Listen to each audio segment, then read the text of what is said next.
안녕하세요, 구독자 여러분. 자, 12월 3일 화요일입니다.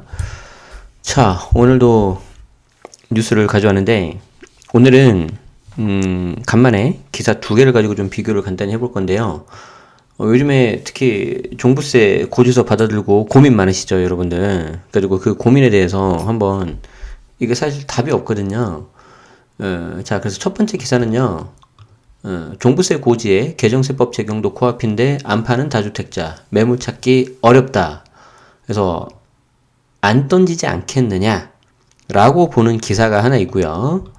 또 하나는 자, 종부세 파장, 다주택자 똘똘한 한 채 갈아타기 시작하나, 이런 기사가 있습니다. 그래서 개인적으로는 두 번째 기사가 조금 더 와닿아서 간단히 보겠습니다.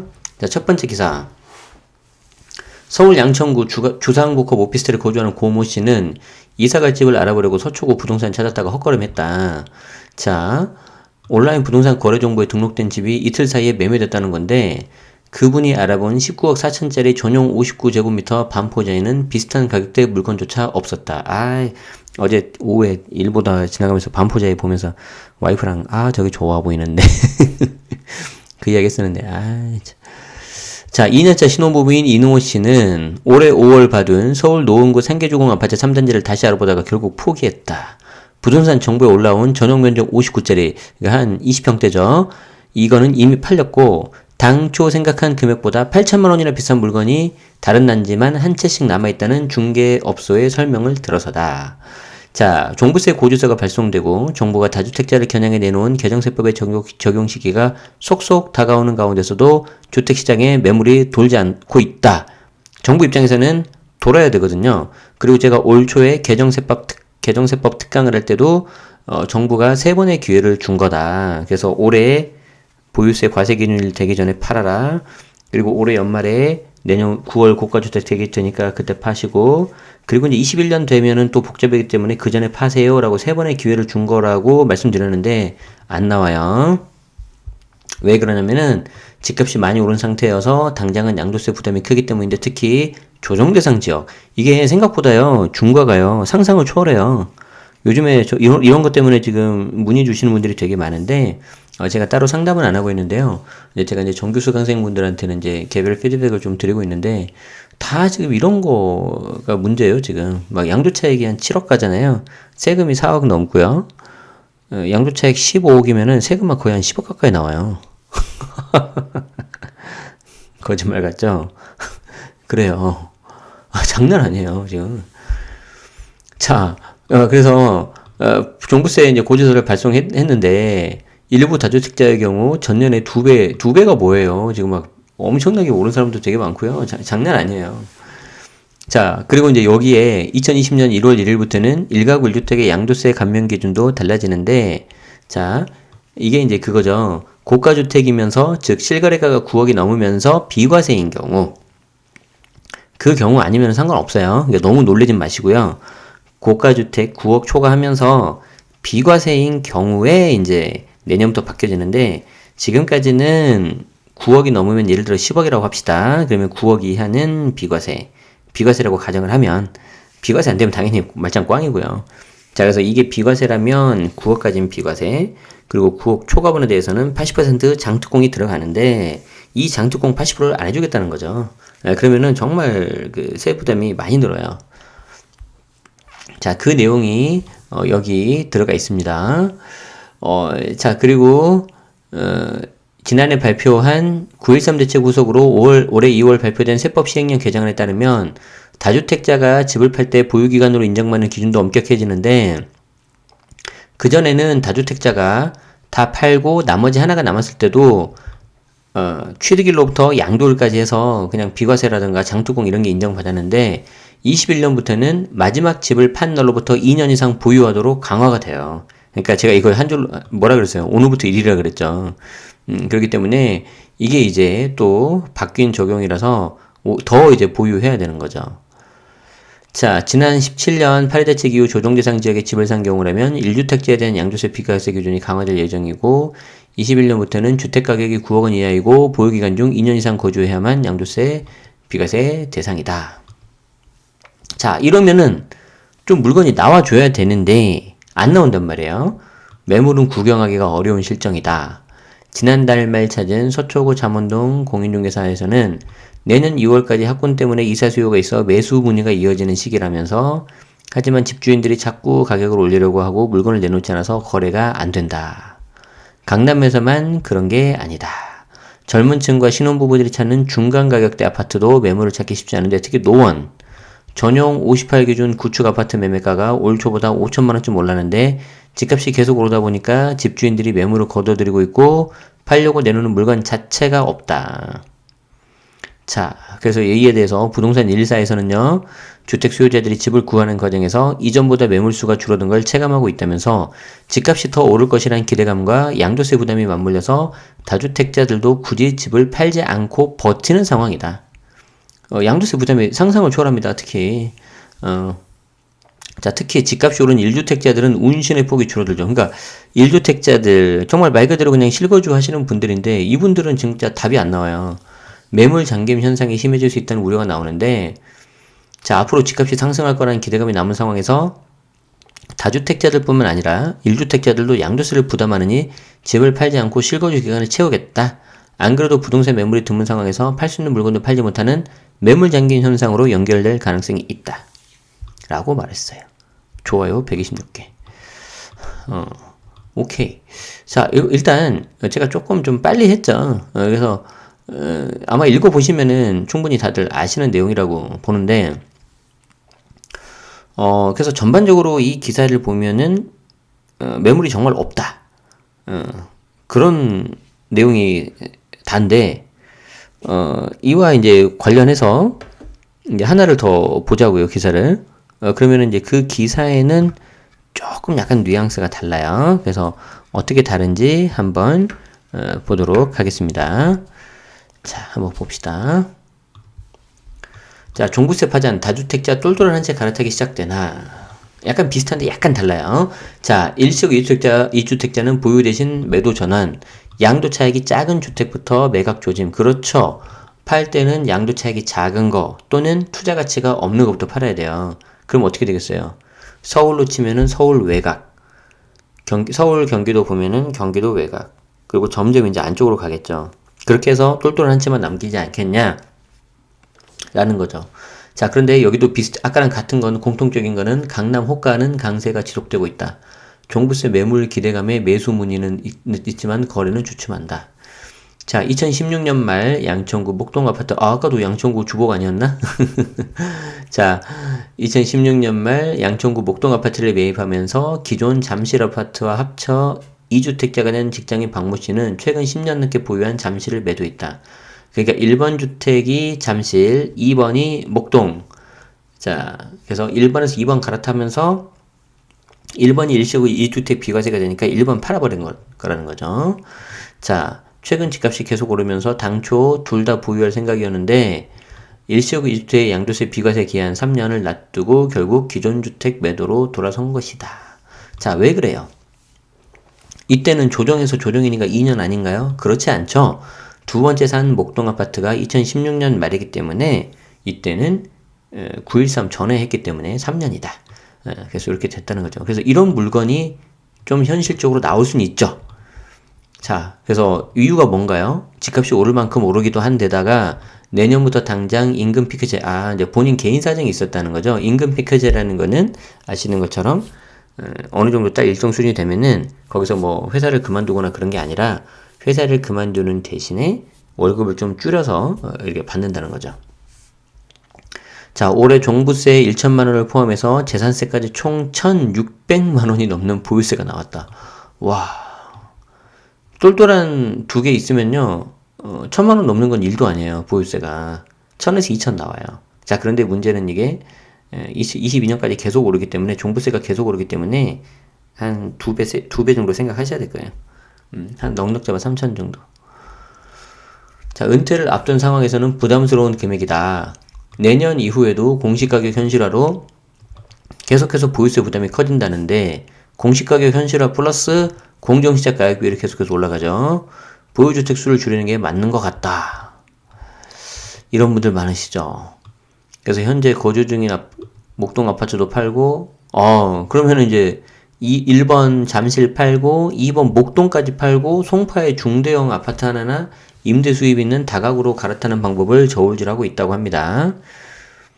자, 최근 종부세 부과로 다주택자들의 세부담이 현실화된 가운데 일부 집주인들 사이에서는 주택 포트폴리오를 재구성하려는 움직임이 나타나고 있다. 주택 포트폴리오. 그렇죠. 주택 포트폴리오. 왜 이렇게 지금 제가 사실은 오늘 좀 컴퓨터를 좀 바꿨어요. 가지고 좀 기존하고 좀 이게 뭔가 익숙치 않아서 좀 이게 그렇습니다. 양해 부탁드리겠습니다. 자, 2주택 이상 보유자는 종부세율이 더 높고 세부담 상한도 큰 만큼 양도세 부담이 없거나 적은 주택을 팔아서 주택수를 줄이는 거다. 자, 그래서 주택 포트폴리오 다른 거 없고요. 여기서 뭘 한다고요? 양도 차익이 적거나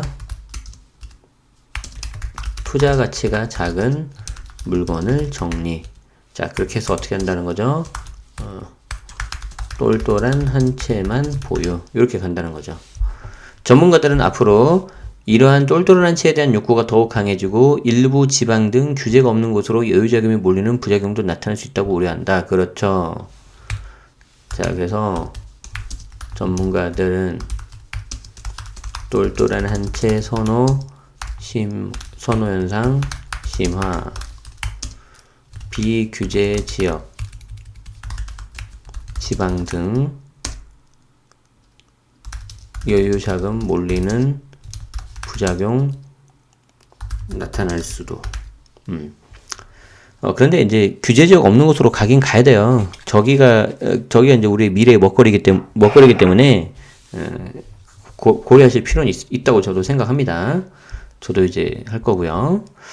자, 이를 부동산 업계에 따르면 이달 16일까지 종부세 납부가 진행되는 가운데 일시적 2주택자들의 주택 매도 전환이 늘어날 조짐이다. 그러니까 이제 그나마 비과세를 받을 수 있는 분들은 갈아타야 되는데 또 이분들도 9억 초과에 대해서는 장특공 되는 거죠. 과세가 되고. 근데 또 마침 내년부터는 거주를 해야 되기 때문에 여러 가지가 맞물려서 좀 그래도 나오는 물건이 있을 거예요.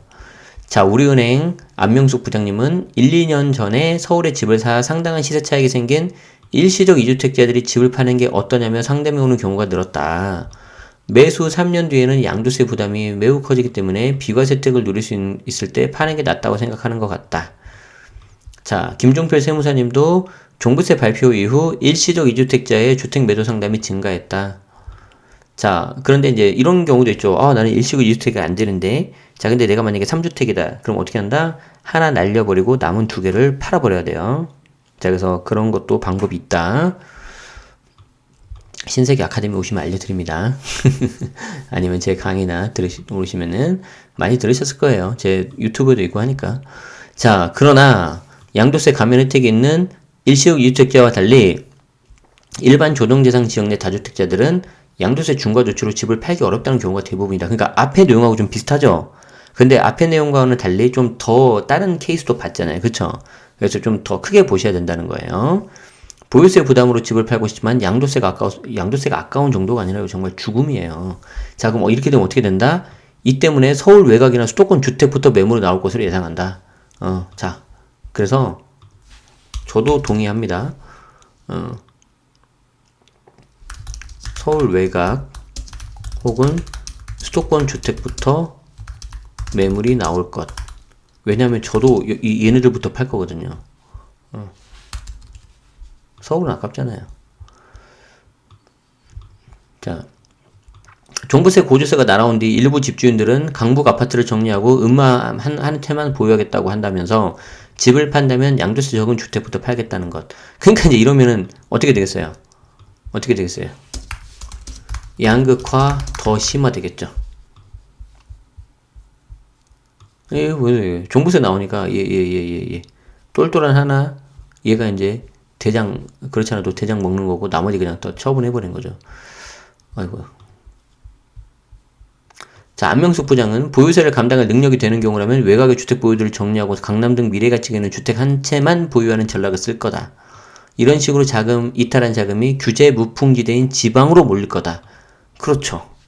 요즘에 또 정보가 너무 이게 빨라가지고요. 정보. 다 알아요. 요즘 어디 가는지. 아시죠? 자, 여기 나오죠. 집값 장기 하락 지역이던 울산이 최근 재개발 지역을 중심으로 가격이 뛰기 시작했고, 그 옆에 있는 땡땡땡땡도 지금 가고 있죠. 이달 초 조정 대상 지역에서 해제된 부산 지역 집값이 강세로 돌아섰고, 근데 이제 이거는 제가 KB 지수에서 봐드렸어요. 3주 연속 지금 상승했지만, 매수자 수는 좀 줄어들기 때문에 좀 계속 보셔야 될 것 같아요. 자, 실제 한국감정원에 따르면 지난달 서울 거주자의 서울 외 지역의 주택 매매 건수가 총 4,964건이다. 그래서 1년 만에 최대치 기록을 했고요. 이제 서울 사람들도 이제 빨라졌어요. 기존에는 이제 특히 부산, 대구 이런 분들이 정말 잘하셨는데, 자, 울산의 서울 거주자 주택 매입 건수는 지난달 총 30건으로 2017년 12월 이후 월간 단위로 최대다. 다만 3주택 이상자는 지방 수도권 관계없이 종부세율이 중과되고, 그렇죠. 3주택 이상이면 종부세 중과. 그런데 이때 지역은 따지지 않고요. 세부담 상한이 300%고, 이거 또 해야겠네. 아유.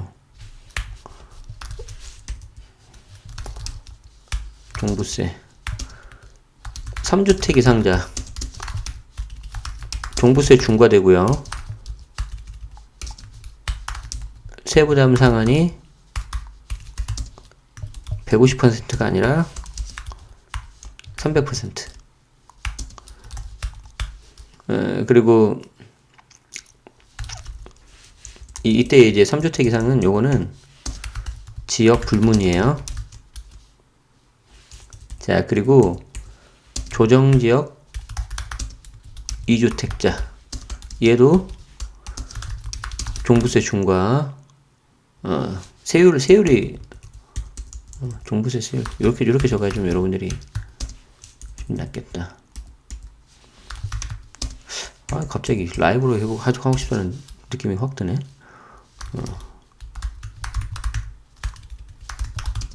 이제 어차피 저희 애도 좀 일찍 자서 애 재우고 그냥 라이브로 할까? 와이프랑도 놀아야 되는데. 자, 이래요.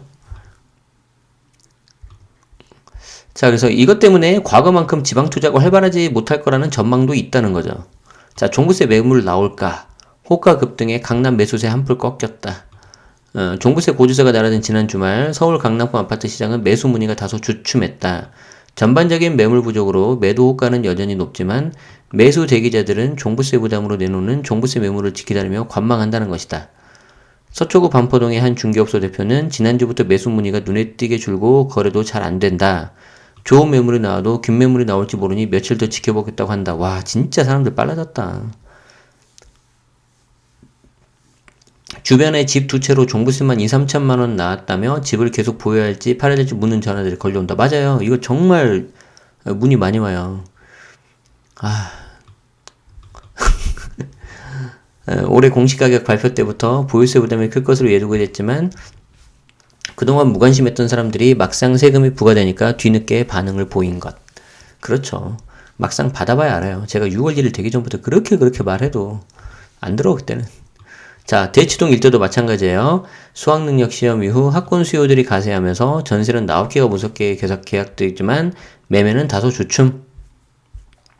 대치동 같은 경우 지난주 초까지만 해도 팔 수 있는 매물이 없어 힘들었는데 중반 이후부터는 반대로 매수세가 잦아든 느낌. 그러니까 그전에는 매물이 없어서 매수자가 너무 많아서 그랬는데 이제는 매수세가 잦았는데, 자, 그러면 이번에 KB지수 지난주에 나온 거는 매수세가 올라갔다 그랬잖아요. 근데 그게 좀 일주일 늦으니까 한번 이번에 KB지수에서 매수 우위 지수를 좀 봐야 되겠네요. 자, 잘 기억하시고요. 집값이 많이 오른 상황에서 종부세, 실거래가 조사 발표 등 정부 압박이 심하다 보니 일부 매수 예정자들이 집값이 좀 떨어질 때까지 기다려보겠다고 한다고 말했다. 목동의 경우는 매물이 부족한데 어쩌다 하나씩 나오는 것들도 집주인이 호가를 높게 부르다 보니 거래가 안 된다. 전세 문의는 계속 들어오는데 매수 문의는 다소 잠잠하다. 자, 전문가들은 당장은 이러한 종부세 매물이 늘어나진 않을 거다라고 보는 거죠. 왜? 일단은 한번 관망하겠다는, 제가 봐도 그래요. 일단은 한번 어차피 양도세는 줄어들지 않잖아요. 그러니까 일단은 관망하는 게 낫죠. 왜? 이따가. 자, 압구정 같은 경우에 어차피 양도세 지분을 팔지도 못하고 1, 2년까지는 보유세를 감당하며 향후 정책 변화를 기대해보겠다는 집주인이 많다. 그렇죠. 제가 봤을 때도 이 방법이 그나마 나은 것 같아요. 어차피 양도세는 똑같아. 그럴 거면은 한 1, 2년 지켜보는 거죠. 왜냐면 만약에 내가 팔았어요. 양도 차익이 10억이잖아요. 그러면 거의 한 7억 정도가 날라가요. 세금으로. 그랬는데 만약에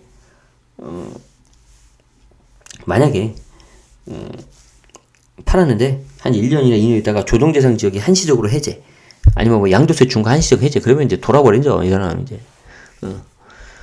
똘똘한 한 채에 대한 수요가 많아서 오히려 강남 아파트값 하락은 제한적인 대신 외곽 지역의 하락폭이 커질 수 있다. 그렇죠. 똘똘한 한 채에 대한 수요가 많아서 이게 이제 문제예요. 이게 양극화가 더 심해지는 거예요. 다만 내년에도 공시가격이 크게 오르기 때문에 다주택자의 보유세 부담이 최대 두세 배까지 늘어나는 등 여기에 공시가격 상승 가능성, 그렇지만 이건 가능성이죠. 이건 예측값이에요.